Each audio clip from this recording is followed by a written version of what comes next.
Bularni qayerdan oldingiz? Yo'limdan yovvoyi quyon chiqdi. Yo'l-yo'lakay yovvoyi jinshin topdim. Qishloq oqsoqoliga 5 tangaga sotdim. Qolgan pulga shularni xarid qildim. Hozir yonimda yana 3 tanga va 20 chaqa qoldi. Saqlab qo'yish uchun qolgan pulni xotinimga berganim yaxshi. Hozir ovqat pishiraman. Ishonish qiyin. U chindan ham pul topib keldimi? Hattoki menga ham pul berdi. Sho'rva tayyor. Yana bitta narsa yetishmayapti.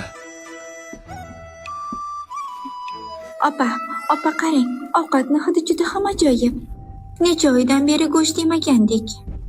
Balki unga zaharni bermasmiz, nima deysiz? Axir u necha yildan beri bunday ovqat pishirmagan.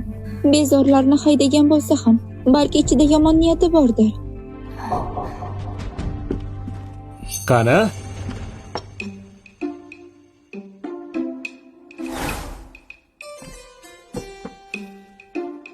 Go'zal xotinim va qayni singlim, yana ko'proq pul topib, sizlarga chiroyli liboslar olib beraman. Ularni kiysangiz malikalar ham sizga hasad qiladi. Yunjinda hali ham zahar bor.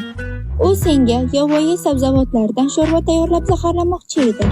U tovuqli sho'rvaga zahar qo'shmoqchi edi. Bu ayol meni baribir zaharlab o'ldirmoqchimi?